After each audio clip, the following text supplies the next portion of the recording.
Alrighty, welcome to episode 17 of the Steadfast Podcast. I'm Caleb, And I'm Joe. and as you can see, we don't have our normal mic set up. We got these really cool lapel mics now, and now we can record outside. We are recording outside of Deuce RV Park, Yeah. and it is very beautiful out here. Beautiful Broken Bow, Oklahoma. Absolutely. So, before we get started, we just like to encourage y'all to like, subscribe, share, and then comment y'all's thoughts on the video. Just any of those actions helps us to reach other people and get into other people's algorithms as well. And we're trying to reach as many lost souls as we can. That is just our mission and every mission for Christians. Yeah. And just you can help us out, and it's free to do that. So, Dad, Yes. what is your wow moment? Okay, well, I'm going to do the wow moment as being here at the RV park. You know, that's okay. I just wanted to give a shout out. I mean, this is, Deuce RV Park here in Broken Bow, Oklahoma, and it's like a multi-generational family project. Yeah. Of course, with, Wendell Hoball at the head of it all. Yeah. That brought it all up, had the vision originally when he saw this beautiful piece of land, mapped it all out, just knew the architect of it and how it should be, and just kind of headed it up. And, we came along, and then y'all came along. And so I just praise the Lord for that it's just such a great thing that, regardless of how much money we make here, the memories are just amazing. Yeah. Yeah, absolutely. You just get to that point in life to where time is just more valuable than money anyway. Yeah. So it's just amazing. So yeah. Oh yeah, for sure. Well, this is awkward because we did this separately, but Papa Wendell was also in my wow moment. Okay. Just because, and the one of the actions, it's not because he's buying it for me, but I have really bad allergies, and Claritin is the only one that's been able to help. Okay. And so whenever he makes trip to the cities, he gets like the big packs, and even whenever I'm not close to being out, he just keeps buying them for me to have a stash of it. Nice. And so I just really appreciate him for doing that, and it's really made this summer more enjoyable since I'm not having, runny nose or itchy eyes. Yeah. And so I really appreciate that. All those little things add up, don't Yeah. they? Yeah. All those little annoyances. You take care of the little things so they don't become big things. Yeah. So for sure. That's some good advice. Yeah. Man, you should have saved that for our last segment.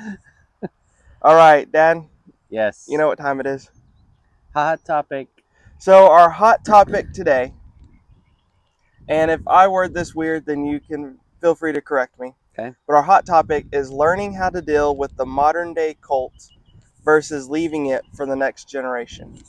Right. So, do you want to expand on that?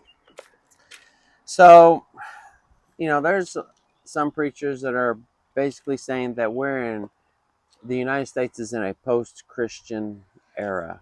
That we wouldn't necessarily be labeled as a Christian nation if somebody stepped in today. And so a lot of the cult, the paganistic cult that we're looking at is kind of like what we talked about last time with the identity crisis, is what it boils down to. Yeah. Whether it be because somebody's going through transgenderism or whatever it's called when they think they're a cat. I don't even know what that trend is called. Feline, ferocious? I'm just kidding. That's not the... homosexuality, drag queens. It's just all that stuff. So my thought is, this happened under our watch, I believe. I would say any man that's over the age of 25 or 30 on up, this happened under our watch, man. So I'm not saying that we need to solve this problem for the next generation, but we need to learn how to deal with it instead of sticking our heads in the sand and leaving it for the next generation to deal with. And we need to learn how to minister to these people to help them get their identity back in Christ. So, and I'm not trying to draw a conclusion right now on this podcast on how to deal with it and how to minister to people, but maybe the first step is just being aware of it. Like, hey, this happened under our watch in the United States of America. Yeah. So how do we deal with it? How do we deal with it if you're at work and they tell you to put your pronouns on your ID badge and you have to call everybody by their pronouns? Yeah. Like Vodi Bachman had said, what do you do if your work tells you to bear false witness? If you have to look at that man and say that he's a woman, how do you deal with it? Yeah. We can't just stick our heads in the sand and then let the next generation fail. Yeah.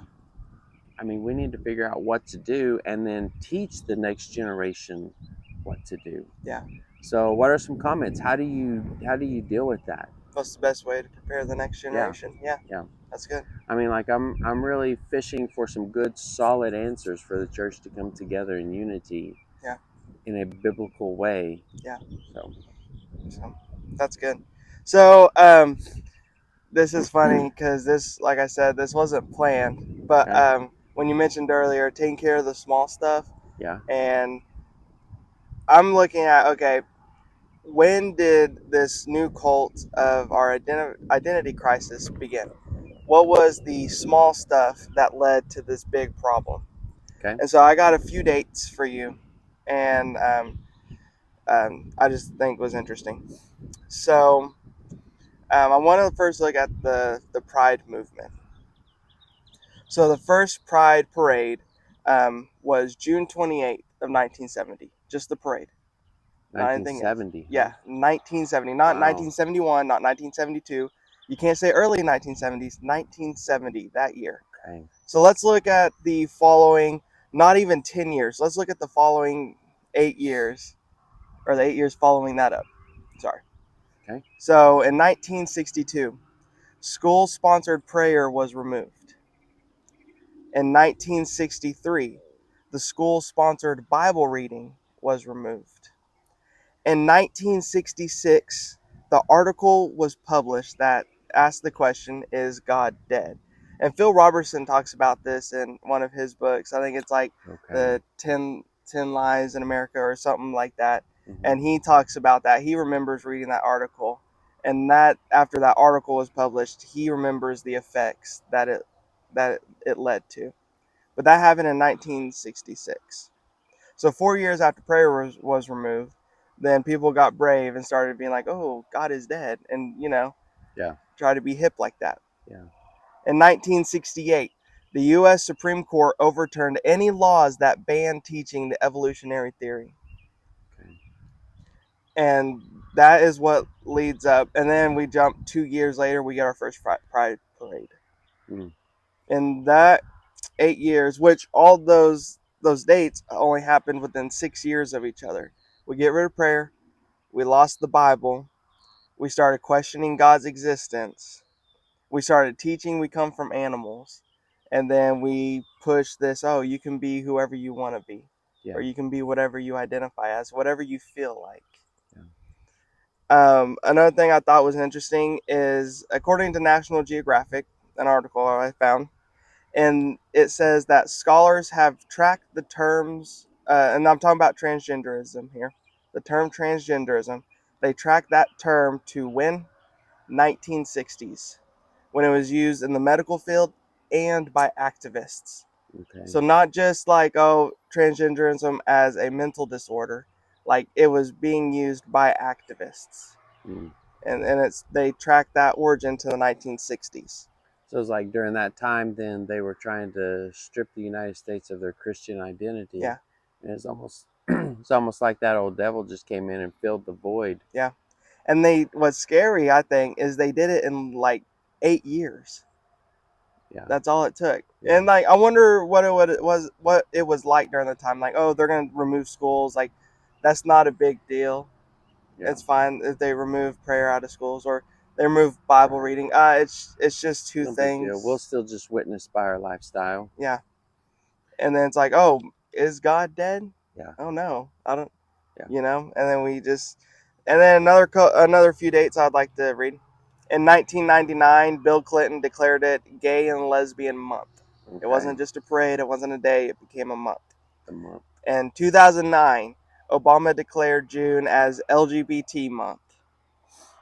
And then in 2021, Biden declared it LGBTQ month. So I think here's part of the way that we take the nation back, or maybe not take the nation back, but just start winning souls again. Yeah.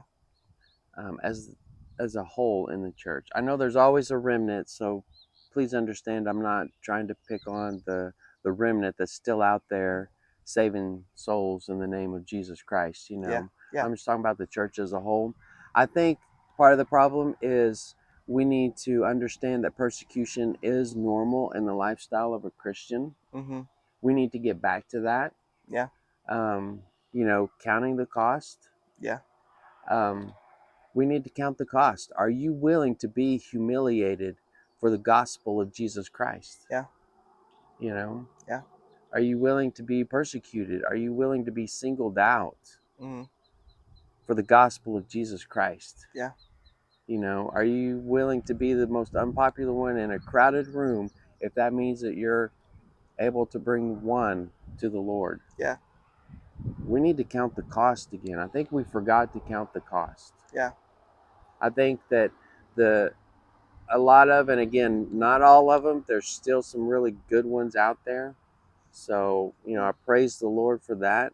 But I think a lot of it is just a popularity contest to where we're trying to win the youth, and whoever has the largest youth group or something tends to be the winner. Yeah.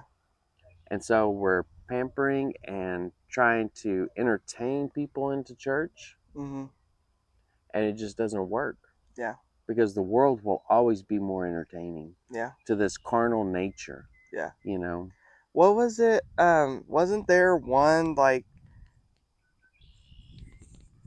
because you're talking about, like, just we're talking about training the next generation and protecting, the youths, our kids and everything. And wasn't there that one parade where those drag queens were going down there chanting, "We're here, we're queer, and we're coming for your kids"? Do you remember hearing about that? Yeah. Like, they're not even trying to hide it anymore. Yeah. They're showing up in schools. Prayer is out, Bible reading is out, but drag queens are in. Yeah. And it's just all these little stuff, though. It all matters, and just take care of the little stuff, and we can start taking care of it now. Yeah. And there's still more things going on. People that are struggling with these identity crises, we need to not single them out either, because there's a lot of things going on in the United States. Yeah. That is just so anti-Christian. Yeah. But how do we deal with it? How do we minister to these people to win them back to the Lord? Yeah. So. Man, awesome hot topic, awesome just comments. I really appreciate it. We'd appreciate any of y'all's thoughts on this hot topic. Before we get into the actual meat of our episode, we're going to take a short break. Okay. Alrighty, and welcome back to the Steadfast Podcast. So our reading is in James chapter 1. We're going to be picking back up in verse 9. But Dad, do you want to give a quick recap of what we talked about last episode? Sure. So last episode, we basically talked about the importance of patience and getting patience, and wisdom, asking for wisdom. Patience. Patience will come to you through all the trials and everything you go through in life. Just keep your faith, and you're going to get patience. And then wisdom, it comes by asking for it and just waiting for the Lord to give it to you. Yeah, for sure. So, all right, let's start reading James chapter 1, verse 9. Let the brother of low degree rejoice in that he is exalted, but the rich in that he is made low, because as the flower of the grass he shall pass away. For the sun is no sooner risen with a burning heat, but it withereth the grass, and the flower thereof falleth, and the grace of the fashion of it perisheth. Is so also shall the rich man fade away in his ways. Blessed is the man that endureth temptation, for when he is tried, he shall receive the crown of life, which the Lord hath promised to them that love him. Let no man say when he is tempted, I am tempted of God, for God cannot be tempted with evil, neither tempteth he any man.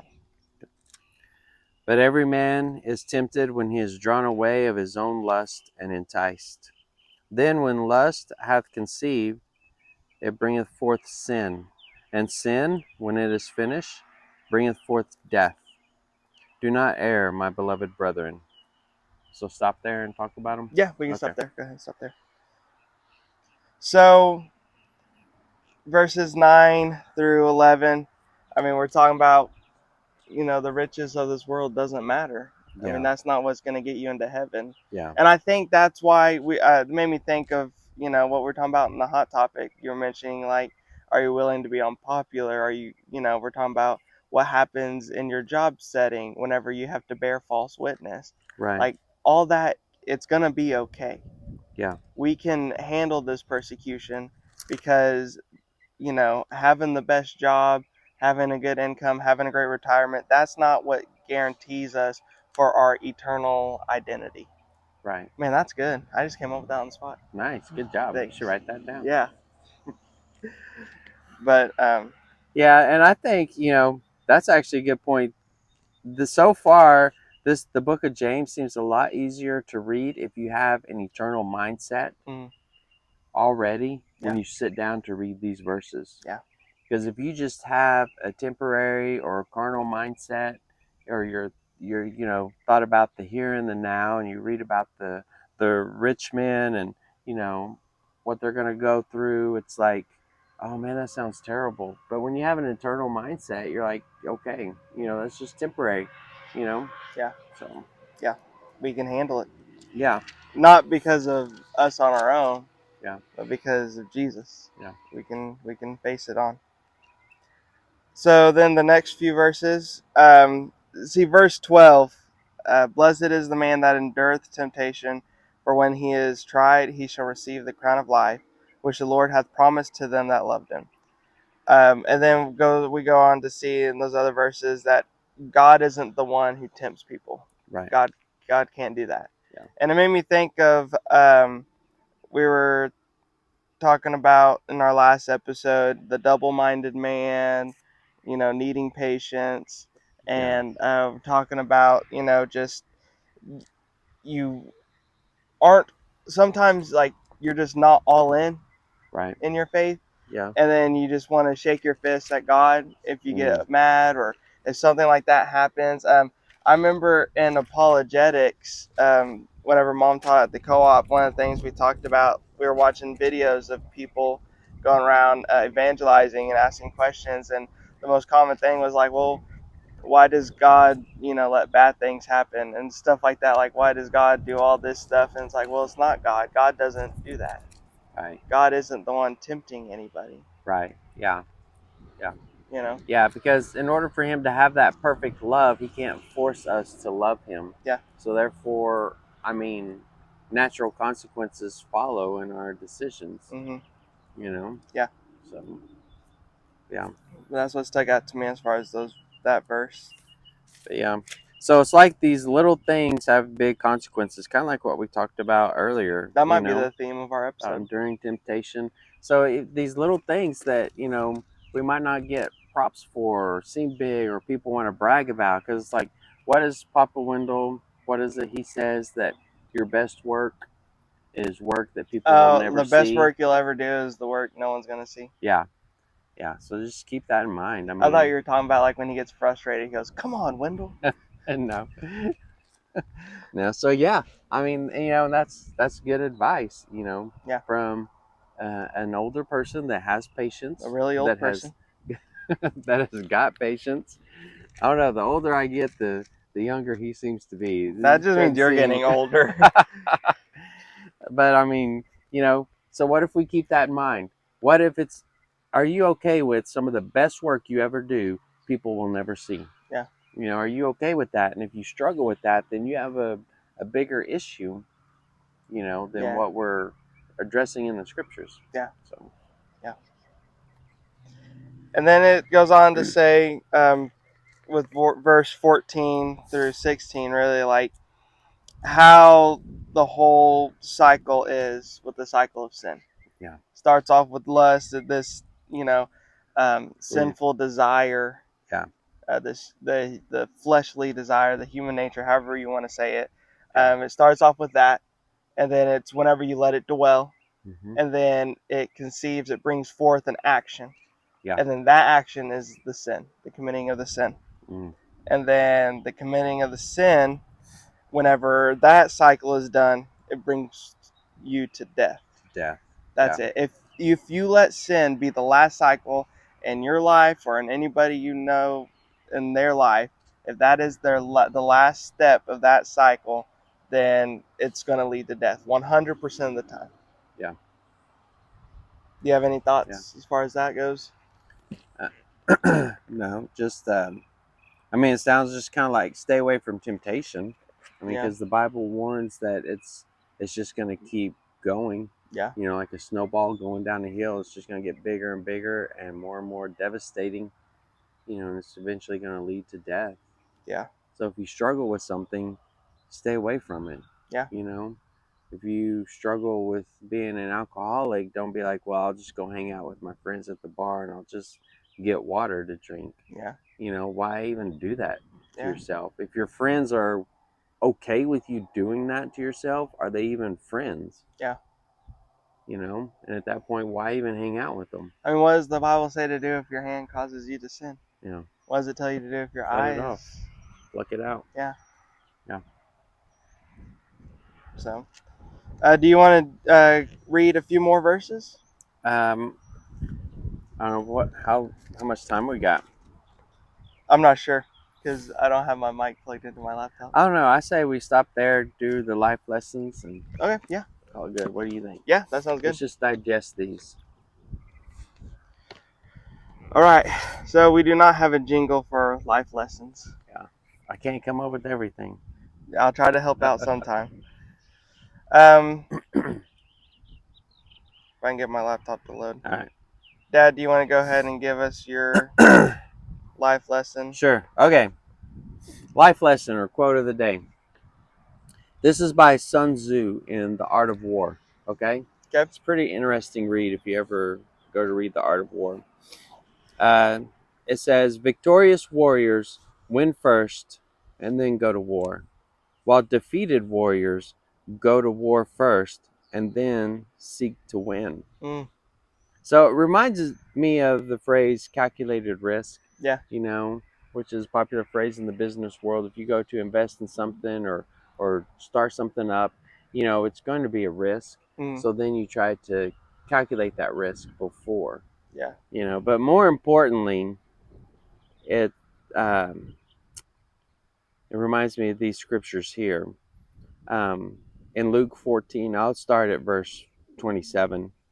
It says, and whosoever doth not bear his cross and come after me cannot be my disciple. And of course, this is Jesus talking. Yeah. For which of you intending to build a tower setteth not down first and count the cost, whether he have sufficient to finish it? And then later on, he talks about the consequences of that.